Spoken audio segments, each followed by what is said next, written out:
sebentar. Oke. Jadi tadi pagi kan belum doa, sekarang kita doa ya. Jadi kegiatan kita hari ini sebenarnya adalah membahas RPP terakhir APBD. Minggu depan kita ulangan.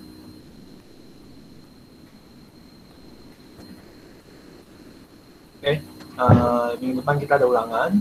Jadi tolong siapkan diri. Soalnya seperti apa Pak? Soalnya seperti yang tadi, tidak ribet-ribet. Oke, ini kita mulai bacaan doa dulu. Mungkin boleh ambil sikap doa semuanya. Untuk doa, tolong saya berharap sikap doa yang benar. Oke, marilah kita mulai berdoa. Sebelah saya satu. Selamat pagi Bapak dan Ibu Guru, serta teman-teman yang saya kasihi. Marilah kita memulai hari ini dengan bacaan yang berasal dari Markus pasal 3 ayat 7 hingga 12. Roh-roh jahat berteriak, "Engkaulah anak Allah." Tetapi dengan keras, Yesus melarang memberitahukan siapa Dia. Inilah Injil Yesus Kristus menurut Markus. Sekali peristiwa, Yesus menyingkir ke Danau Galilea dengan murid-muridnya, dan banyak orang dari Galilea mengikuti Dia. Juga dari Yudea, dari Yerusalem, dari Idumea, dari seberang Yordan, dan dari daerah Tirus, serta Sidon datanglah banyak orang kepadanya. Sesudah mereka mendengar segala yang dilakukannya, karena orang banyak itu, Yesus menyuruh murid-muridnya menyediakan sebuah perahu baginya. Jangan sampai dia terhimpit oleh mereka, sebab Yesus menyembuhkan banyak orang, sehingga semua penderita penyakit berdesak-desak ingin dijamah olehnya. Bila mana roh-roh jahat melihat Yesus, mereka jatuh tersungkur di hadapannya dan berteriak, "Engkaulah anak Allah." Tetapi dengan keras, Yesus melarang mereka memberitahukan siapa Dia. Demikianlah Injil Tuhan. Terpujilah Kristus. Marilah berdoa dalam nama Bapa dan Putra dan Roh Kudus. Amin. Ya Bapa yang Maha Kuasa, terima kasih atas berkat dan rahmat-Mu kami dapat berkumpul dan berdoa bersama pada pagi hari ini. Ya Bapa, bimbingilah dan sertailah kami dalam pembelajaran hari ini. Bukalah dan terangilah akal budi kami agar kami dapat memahami pelajaran dan materi dari Bapak Ibu Guru kami. Berilah juga kesehatan, kesabaran, dan ketabahan kepada Bapak Ibu Guru kami, agar mereka dapat mengajar kami dengan baik. Ya Tuhan, kami panjatkan doa kami melalui pengantaraan Yesus Kristus yang hidup dan berkuasa, kini dan sepanjang segala masa. Amin.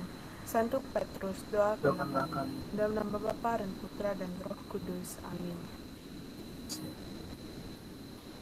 Oke, jadi kita mulai pembelajaran kita hari ini. Yang pertama itu kita mau masuk ke APBD, yaitu materi terakhir pada pembelajaran. Jadi kalau misalnya ulangan kayak tadi, oke gak ya? Kita buat kesepakatan dulu nih, kalau ulangan kayak tadi oke gak ya?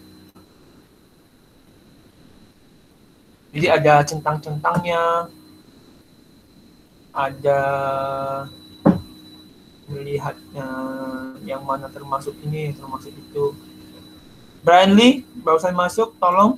Quiz kamu belum kamu kumpulin. Udah, terima kasih Brian Lee. Oke, materi terakhir hari ini pada KDBAP ini adalah APBN pada APBD. Ya, APBN dan APBD itu adalah materi yang berkaitan, tapi kita nggak bahas APBD terlalu dalam, jadi kita nggak mau bahas APBD sampai, Pak APBD itu apa Pak, APBD itu harus gimana Pak, APBD itu disusun seperti apa, tidak perlu. Ya, yang kita perlu tahu adalah bagaimana sebenarnya APBN dan APBD itu berlangsung. Jadi apa sih pengaruhnya APBN terhadap yang tepatnya terhadap ekonomi? Kalau APBN itu tepat terhadap ekonomi itu pengaruhnya apa? Jelas pengaruhnya banyak. Pertama, menurunnya angka pengangguran. Angka pengangguran pasti akan menurun. Harusnya meningkatkan pendapatan per kapita dan pendapatan nasional. Habis itu distribusi pendapatan yang lebih baik, tempat tingkat inflasi yang lebih rendah, dan meningkatnya laju investasi. Dan hal-hal ini adalah merupakan hal-hal ekonomi makro. Ekonomi makro. Ekonomi makro itu adalah ekonomi yang membahas tentang negara. Ekonomi makro adalah ekonomi yang membahas tentang negara dan mencakup keseluruhan. Jadi bukan hanya hubungan antar daerah, tapi dia mencakup antar hubungan negara. Itulah ekonomi makro. Jadi memperhatikan jumlah pengangguran, jumlah pendapatan negara, jumlah distribusi pendapatan atau pendapatan per kapita per setiap kepala, tingkat inflasi, dan lajunya investasi. Pak, kenapa Pak APBN yang tepat bisa membangun jumlah angka pengangguran menurun? Jelas. Kalau APBN yang tepat bisa menurunkan angka pengangguran itu disebabkan karena kalau kalian bayangkan, kalau uang itu didistribusikan secara tepat, kita nggak bahas korupsi ya, kalau uang itu didistribusikan secara tepat, mungkin pembangunan akan lebih cepat. Kalau pembangunan lebih cepat, maka jelas lapangan kerja akan mudah dicapai, masyarakat akan mudah mencapai sesuatu tempat lebih mudah, maka akan menyebabkan manusia berakomodasi lebih cepat atau bermobilitas atau bergerak lebih cepat. Ya, bayangkan Pak Mang selama ini kalau misalnya mobilitas atau pergerakan lamban itu mempengaruhi ekonomi. Jelas banget kalau jalan aja rusak, contoh lah ya. Contoh yang paling gampang adalah sekarang kayak daerah-daerah di daerah Kalbar itu ada yang banjir, bahkan hingga nggak bisa dilewati oleh jalur darat. Itu kan juga merupakan salah satu hal yang menghambat perekonomian sebuah negara. Kenapa? Contohnya di daerah luar itu, daerah Kalbar itu, barang-barang dari Pontianak itu nggak bisa masuk ke daerah dia. Ya jelas kalau misalnya dia hanya beracuan pada Pontianak dan barang itu nggak bisa masuk, ya jelas itu akan menghambat perekonomian sebuah negara. APBN yang tepat, maka kalau jumlah pengangguran menurun pasti ada hubungan sama pendapatan nasional. Kalau jumlah pengangguran menurun, tingkat tenaga kerja banyak, jumlah pendapatan nasional kita akan banyak. Ya, itulah penyebab antara 1 dan 2. 1 dan 2 pasti ada berhubungan. Kalau angka pengangguran menurun, pendapatan nasional pasti meningkat. Maka setiap orang bakal punya pendapatan makin besar. Ya, yang dulunya nggak ada punya pendapatan, tiba-tiba punya pendapatan. Itulah APBN yang tepat kalau kita punya APBN yang tepat. Jelas tercapainya distribusi pendapatan yang lebih baik. Jadi mungkin dulunya contohnya kalau kita dulunya distribusi pendapatan negara kita tuh dibuatkan untuk subsidi terus. Subsidinya contohnya adalah buat minyak, ya, buat segala macam. Rupanya nggak berguna karena nggak meningkatkan ekonomi negara kita. Kenapa? Rupanya negara berpikiran bahwa kalau tambahkan subsidi pada bahan bakar, itu akan menguntungkan bagi orang yang kaya, tapi merugikan bagi orang miskin. Kenapa? Karena mereka juga menerima, sebenarnya kan sasarannya tidak tepat gitu loh. Ketika subsidi dilakukan tersebut, sasarannya tidak tepat. Makanya ketika ada pencapaian tersebut, ya mungkin distribusi kita mungkin akan lebih baik dan segala macam. Yang jelas, negara kita itu ingin inflasinya rendah tiap tahunnya, bukan inflasi tinggi. Ya, cuman apa daya, negara kita adalah negara berkembang, jelas berbeda. Ya, meningkatnya laju investasi, jelas. Kalau jumlah pengangguran menurun, lapangan kesempatan kerja makin banyak, orang makin mudah untuk berinvestasi. Maka logikanya kayak gini loh. Mungkin dulunya kamu adalah seorang karyawan, ya. Ketika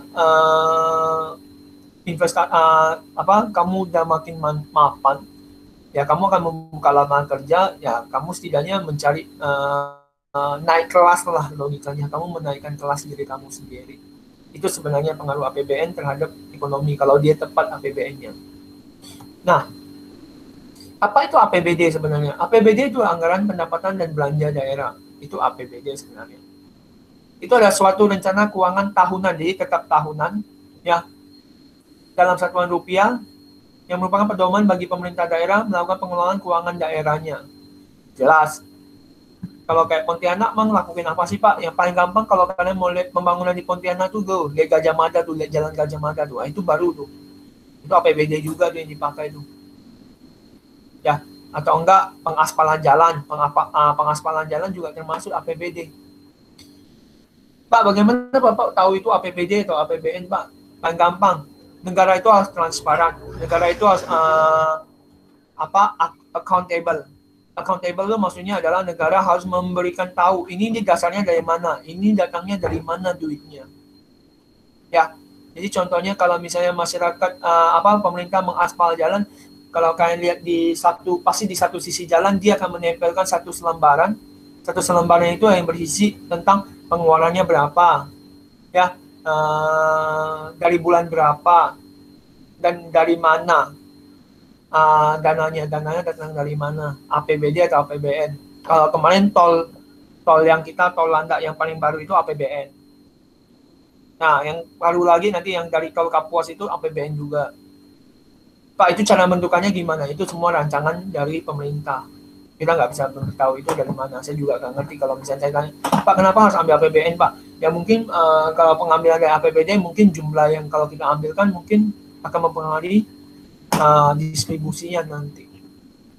Ya. APBN dan APBD. APBN dan APBD jelas itu berbeda. APBN itu disusun oleh Presiden dan Menteri Keuangan, dinilai oleh DPR. Kalau APBN itu disusun oleh kepala daerah, gubernur, wali kota, bersamaannya akan dinilai oleh DPRD. Ya, kalau DPR itu lebih tinggi daripada DPRD. DPR itu DPR RI, kalau DPRD itu Dewan Perwakilan Rakyat Daerah. Fokus pada peningkatan ekonomi makro. Kalau ini fokus pada ini sebenarnya ekonomi mikro, maaf ya. Harusnya ini ekonomi mikro. Jadi dia lebih fokus pada mikro, satu daerah. Disusun untuk 1 tahun, disusun untuk 1 tahun. Sampai di sini, ada yang mau ditanyakan dulu? Pak, kapannya bedanya makro sama mikro?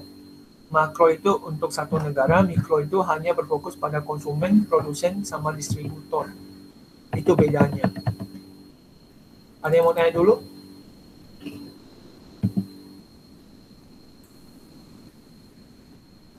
Tes, halo. Halo, suara saya kedengaran nggak ya? Halo, halo.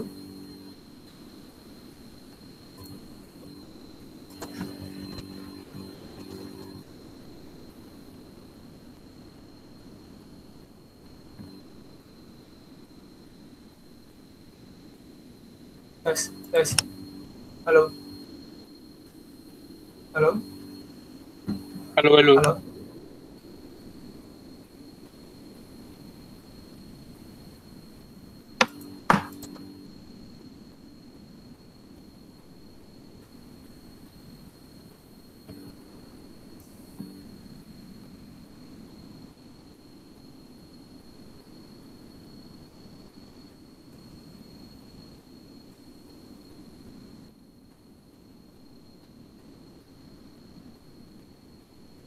Oh, bentar ya.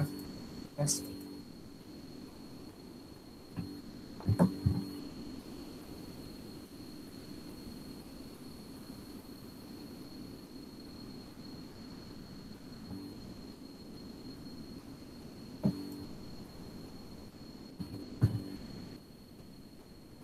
Tes.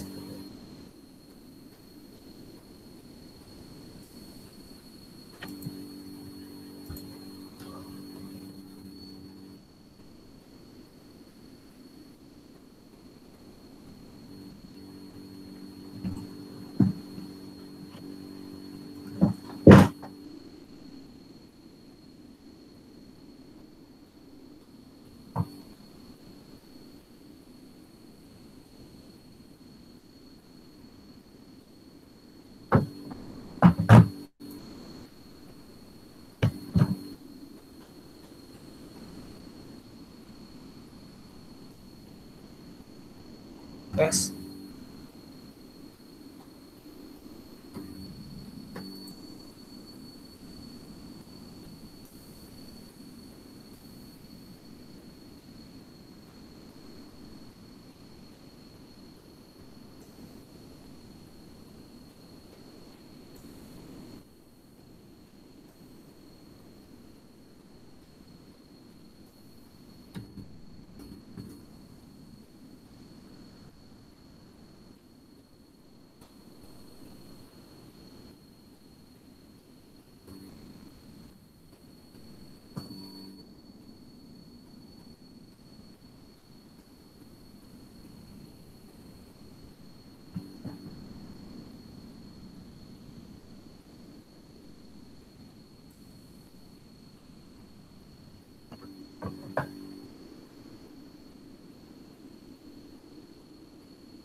Suara saya masih ada gak ya? Kalau ada tolong dikomentarkan dong.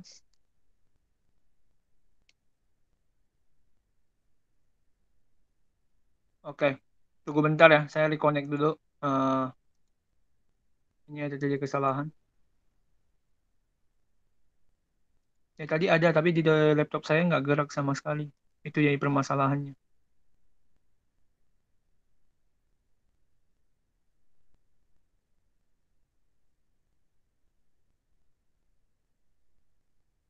Bentar. Tunggu bentar, saya reconnect dulu.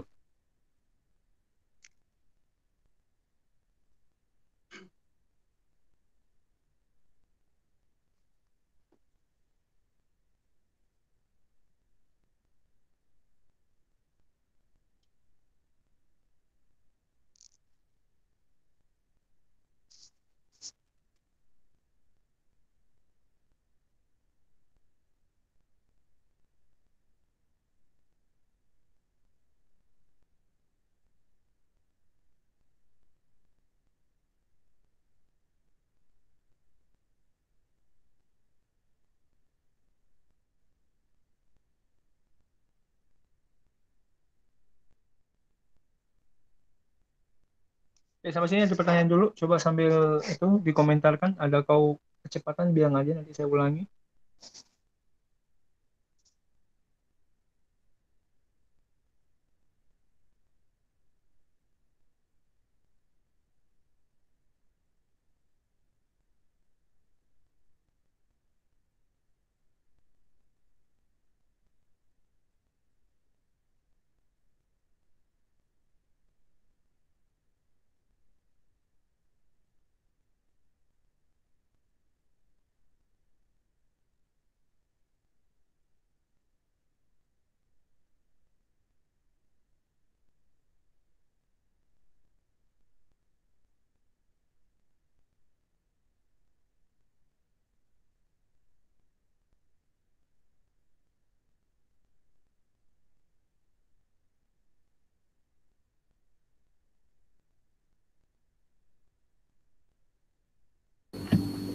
Oke, saya lanjut. Nggak bisa.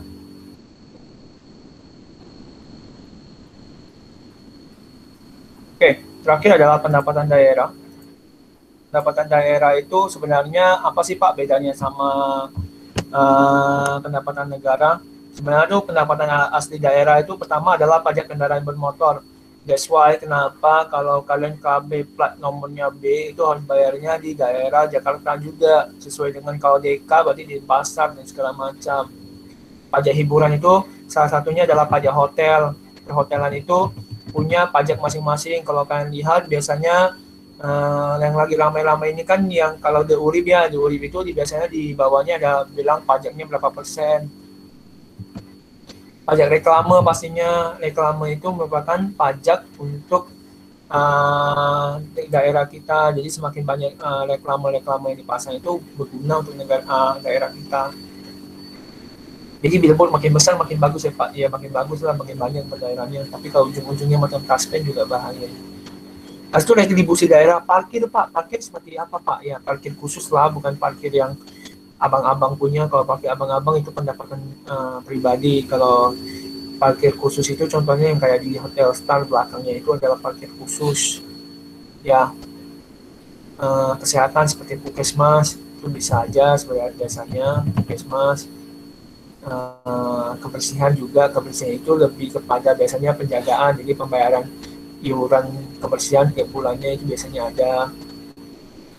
Berjualan di pasar, contohnya kalau pasar Pelamboyan itu sebenarnya pasar Pelamboyan kalau kamu sewa tempat itu ada salah satu akad sewanya, dan itu biasanya cuma berlaku untuk sampai berapa puluh tahun. Laba perusahaan milik daerah, jelas laba perusahaan milik daerah itu juga salah satu pendapatan bagi daerah. Ya, Pak, bagaimana dengan pajak penghasilan, pajak PBB dan segala macam, Pak? Biasanya kalau pajak penghasilan, PBB dan segala macam itu akan dibagi sesuai dengan akan dibagi sesuai dengan komposisi yang diatur oleh pemerintah. Biasanya siapa yang atur Pak? Pemerintah daerah atau pemerintah pusat? Pemerintah daerah, pemerintah pusat lah, nggak mungkin pemerintah daerah. Jadi kalau misalnya bayar PPH, PBB, Sebenarnya masuk gak sih Pak ke daerah? Masuk, cuman masuk pertamanya dulu, jadi sistematikanya adalah dibagi dulu ke pusat, nanti pusat yang akan bagikan, itu disebut dengan dana perimbangan. Ya, jadi pembagian itu disebut dengan dana perimbangan. Pak, daerah punya pinjaman nggak Pak? Punya. Ya pasti juga minjam. Biasanya ngutang juga sama siapa Pak? Biasanya sama pemerintah pusat. Ya pemerintah pusat. Jadi perlu bayar Pak? Perlu, jelas. Obligasi daerah, jadi dia menerbitkan obligasi. Ya, obligasi itu surat utang. Ada pendapatan lainnya, ya itu biasanya itu yang paling gampang, itu yang paling sama itu, ini semua 1, 2, 3 poinnya adalah semua itu pembagian daerah. Kalau yang terakhir adalah hibah. Biasanya antar daerah itu bisa menghibahkan. Jadi contohnya kayak kemarin Sulsel, Kalsel, itu semuanya lagi mendapatkan hibah. Jadi mungkin pemerintah daerah menyumbangkan APBD yang lebih dimasukkan ke pada hal tersebut, misalnya positif. Oke, sampai sini dia mau tanyakan dulu. Ini contohnya belanja daerah apa aja Pak? Pasti belanja aparatur daerah, ya PNS tiap bulan, belanja modal, ada tiap tahun, belanja hibah dan segala macam. Ini asal contoh jumlah APBD di Kalbar. Ini 5,9 M, yang paling banyak itu rupanya Kabupaten Ketapang, itu udah 2 triliun. Ya rupanya Pontianak yang paling banyak, Kabupaten Sintang aja lebih besar gitu ya. Jadi jangan berharap bahwa Pontianak itu negara ibu kota, jadi yang ibu kota ya harusnya. Ibu kota Kalbar. Itu nggak sih omongannya. Ya, ibu kota provinsi Kalbar itu Pontianak, berarti uangnya lebih banyak di Kalbar yang 43, lebih banyak di Pontianak. Oh enggak. Ya, karena daerah Pontianak aja kecil sebenarnya. Coba lihat aja daerah Pontianak dengan daerah Kuburaya aja nggak beda jauh. Gitu. Oke, setelah ini ada pertanyaan dulu. Ke sini sebelum minggu depan kita ada lanjutkan materi ulangan.